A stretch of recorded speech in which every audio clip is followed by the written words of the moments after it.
Welcome to the Rise of Cryptocurrencies show. I'm glad to be talking with Sommer Sherwood today. If you're not familiar with Sommer, she's involved with cryptocurrencies on numerous fronts. She is immersed in the industry and walks the talk. As you know, 2017 was an incredible year for cryptocurrencies, and I'm reminded of the story about the fisherman who spread a rumor that sardines are disappearing from the oceans, and the price began rising sharply. And a few months later, one of the traders decided to actually open a can and said that they tasted horrible. And in response, the other trader said to him, "You don't understand, these are trading sardines, not eating sardines."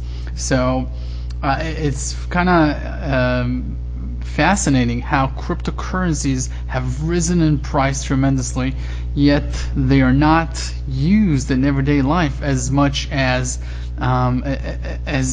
you would expect given these price rises. So today's show will focus on the validity of the industry, its current state, and determining whether or not these are trading sardines or actually valuable projects with a future. Sommer, welcome to the show. How are you?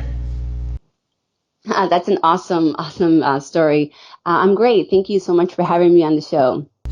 Well, I'm glad you're here. Let's start with a May 2018 question, something that's relevant for today. Can someone abstain completely from fiat currencies and live comfortably in the Western world using only Bitcoin or using only cryptocurrency, for example? That's an excellent question. If it's being done comfortably and somebody's having no trouble with it, I would love to meet them, and we should be interviewing them next, because that is a feat that I have not been able to, overcome yet, and I haven't quite met somebody that's able to do it. Not that we don't try, we give it our best go, but it's definitely not, as easy as it should be, in my opinion. So, are you actually living more with fiat currencies or with cryptocurrencies, or are you trying to blend them both? And if so, can you share that experience a little bit? Yeah, sure. That's a great question. Well, I have to do both, just because it's kind of the world that we're still living in. It's very difficult to pay things on the spot or take care of certain expenses if you don't have access to the currency that most people use. So I have actually developed like a really cool network of other cryptocurrency enthusiasts, earners, investors. So we do have like a peer-to-peer network where we're able to just, call a friend and say, hey, I need to sell or buy, and, can we make a trade? And it's worked pretty well, and it's getting better. And I think that that's the future of how we're going to grow and to develop the ecosystem, because it's definitely a lot easier to do that as opposed to going on the exchange and just not knowing what you're going to get. Now, what would be the benefits of doing only cryptos today? How would you define this as something that's more than just, hey, I want to prove a point? Is this financially advantageous? Yes. So it's definitely not so much about proving a point as about having options. If you're able to transact, sometimes it's more convenient to use a credit card. Sometimes it's easier to pay cash, and sometimes it's easier to use crypto. So I think the benefit of incorporating different cryptocurrencies into your, to your payment system is just more about having freedom of choice and options, and just going with what the best option, is for that situation. Where is cryptocurrency the better option? Well, definitely, if you're earning cryptocurrency and, you're using that as a way to, to finance your lifestyle, it's a lot easier to be able to pay in cryptocurrency than it is to have to cash out to fiat and then enter, the government jurisdiction where you're subject to their taxes and regulations. So it's definitely advantageous in that way. And it's also good to kind of keep the money within the crypto ecosystem. It's not so much about hodling as about, using it and getting that full circle. Now, in terms of trading, Wealth Research Group covered many big plays in 2017. You told me you watched some of our documentaries and interviews before this show. We were up big, and we're still up big on these coins, such as Dash that we covered at $30, Litecoin at $20, Ethereum. We were one of the first newsletters in the world with $12 the first time we covered it. Ripple 27 cents. The question is what to do with the profits. If you go to wealthresearchgroup.com/rocket or /top5 or /top1, you'll see our altcoins, our top altcoins for 2018 as we see them going forward. The question is, when it comes down to it, is mass adoption more probable in the third world countries or in developed countries? Where would the next surge in prices come from?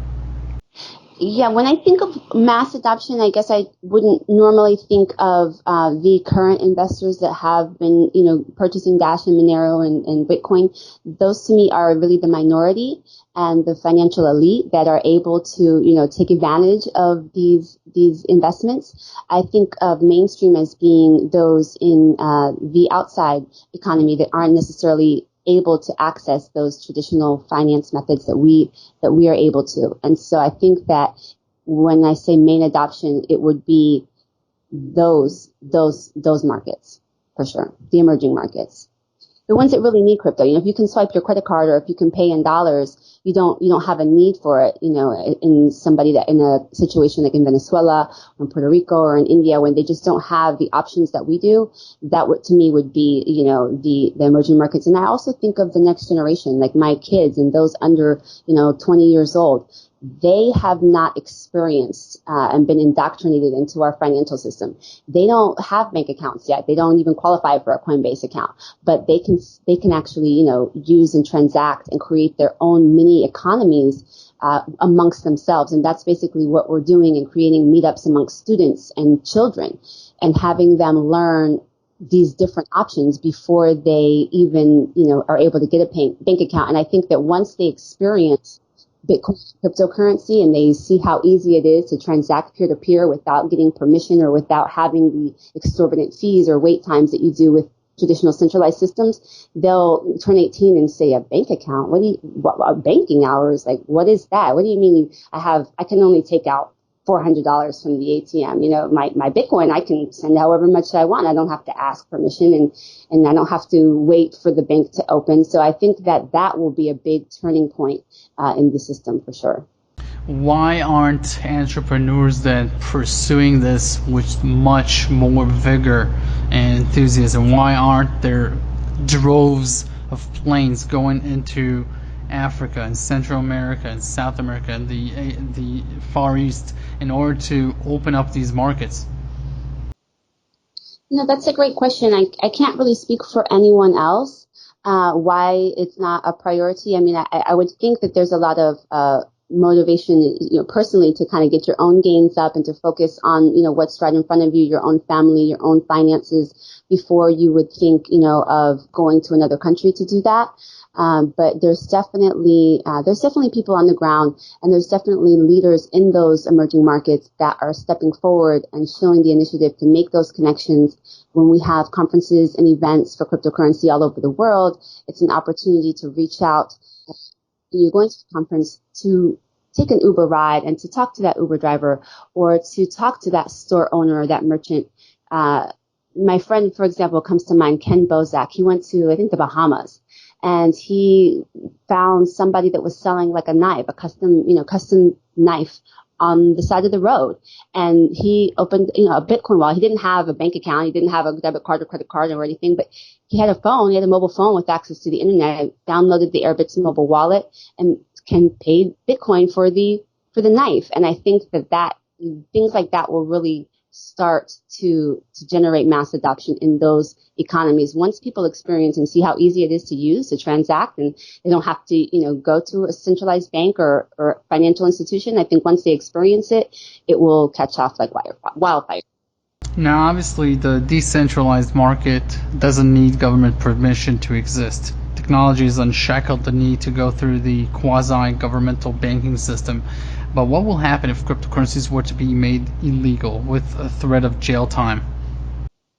Oh, well, I think that's definitely a possibility. And they threaten it every other day in this country and that country. And I really think it has no effect on the actual ability to use it. It's not going to change anything in terms of the Bitcoin system. And we're able to do it whether they like it or not, whether they ban it or not. So it really is going to have no actual effect. The only thing that will affect is the minds and the thoughts of people. And that's why I think education is really, really important. I think that a lot of people are scared to invest or get involved because of the volatility and the manipulation and the propaganda that's being, spewed from the television. And I think that if we can change the narrative and start educating people and have them experience it, that they'll realize it for themselves, and it really won't make a difference in the end. Well, it's definitely going to impact the miners and the exchanges if the federal government will seize their offices and headquarters. So, do you think that this is something that can be tackled by decentralized exchanges, or by the fact that obviously this is a global economy, the exchanges will just move to another country, the miners will move to other countries. There obviously will be some jurisdictions that will welcome the enterprise, the business, everything like that.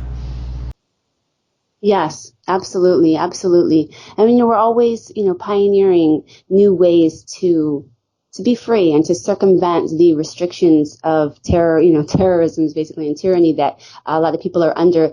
For example, the Seasteading Institute off the Tahitian Islands, that's we have these oceans that are, totally unexplored, and that we're able to create economies and new jurisdictions and opportunities like that. I think of Liberland as well. People will always find a way. Now, why is privacy so important when it comes to currency spending? Why is it that people don't want anyone else to sell their data and to help other companies basically figure out what we want and give it to us in a better way? And if that's true, if privacy is so important, isn't paper cash in the form of BTC paper equivalents better than the digital version of it?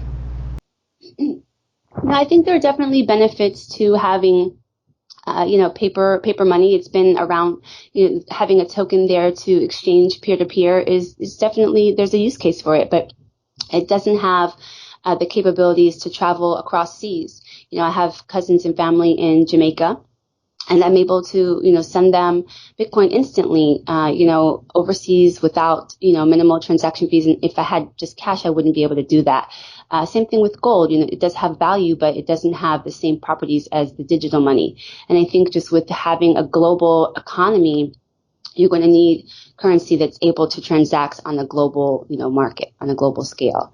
And in terms of privacy, it's not so much about, having something to hide or not wanting people to know this or that, but it's about the principles of freedom. When you start taking away and when you start looking for other people to tell you what you want or to tell you what to think, I think that's a very slippery slope, and one that I don't really want to fall down. I think people should think for themselves and look for their own opportunities, use critical thinking, and not turn to somebody else to have permission or approval or, opinions. I think you should form your own based on your own due diligence. Now, obviously, creating a token is not a technological barrier at all. It's easily done. So the added value is not in the creation of tokens or coins. It is in the creating a valuable one that has a use case and can be marketed in the proper way. Where is the added value in this industry?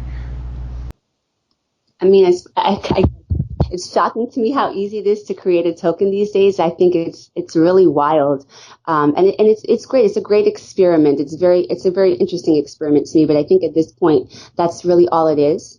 But I definitely think the younger generation, the kindergartners of this world, they are, they create tokens every day, a little token of this, and they trade these playing cards, and in their world, that's how they transact value. And so it's not about, like you said, it's not about creating the token or the particular token, but it's about the utility. So when you create economies and communities around a token, that's where the value is.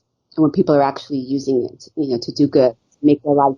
Sure, and I think some of the important steps that going forward, and Wealth Research Group is going to cover this is which cryptocurrencies or which project will be able to create a situation where the blockchains will speak to each other, will communicate with each other, and basically you can have thousands of them, but they'll have very easy interconnection with each other in terms of exchanging the information on the different blockchains. So it will be almost seamless. And some of the projects that are working on this are going to be huge. They're the next Cisco, basically, of our world. And we're going to cover this in our newsletter in the coming months as these projects progress. I want to ask you, is blockchain much bigger than the crypto revolution? So basically, is the blockchain technology, does it have a future of its own, irrespective of the cryptocurrency future?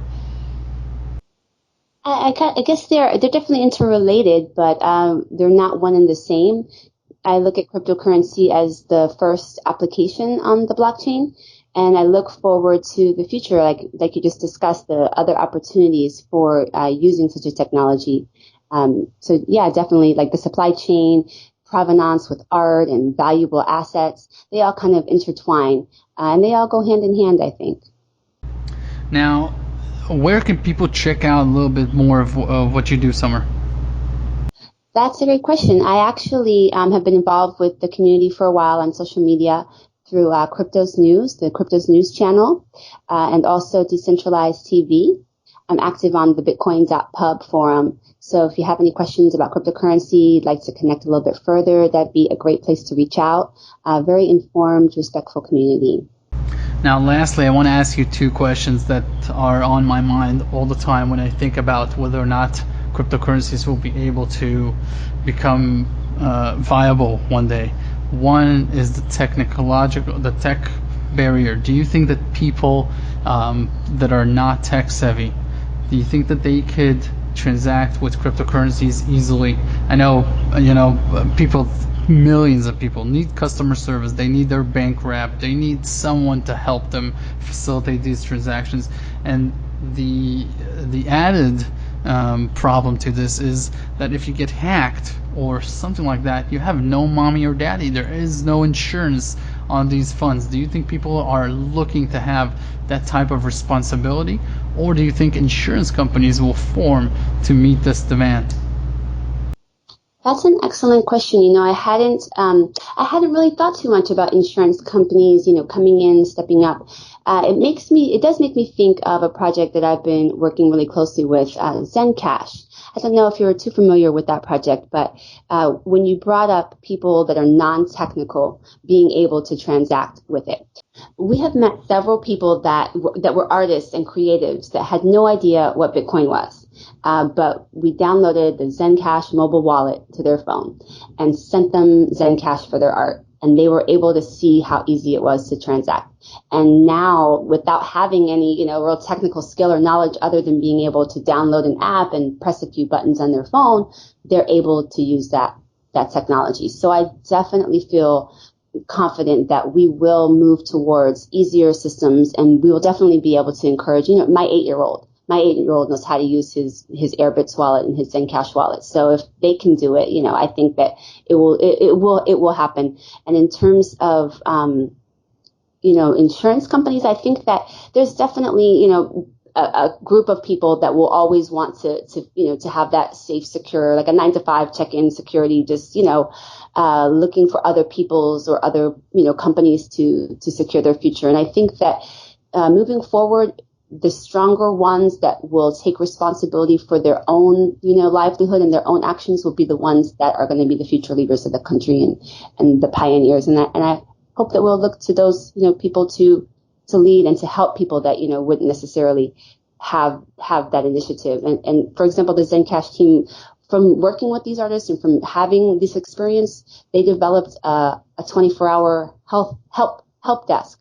So you can actually, talk to a real person from Zencash 24 hours of the day from anywhere you are in the world. You can reach them by email or phone or on their forum, and you can actually get, customer service or tech support as you would. I believe that's, one of the first in the industry to offer that. And I definitely think that in terms of insurance or help or assistance, that is going to play a major role especially in the beginning, bringing new people on. It's definitely a huge game changer there. Now, when you download a wallet into your phone or into a specific device, if that device is compromised, stolen, falls in the water, etc., does that mean that whatever was on it is also gone forever? It depends on, which app and everything you're using, and also on how you secure your funds once you've gotten the funds on your phone. For example, with the Zencash wallet and also the Edge Secure wallet, which is formerly Airbitz, you can record your private keys and your public keys, and you can have that information stored off of your phone, and so you're able to access it. Like, I've lost my phone a couple times, and it doesn't mean that you lose access to your funds, but you do have to know how to be able to secure them before you lose it. Yeah, okay. Understood. Well, Sommer, thanks very much for coming on the show today. It's been great. It's been educational, and we'll definitely have you on back. Oh, well, I'm pleased to hear that. I definitely appreciate your time, and your questions were great, and thank you so much for having me on.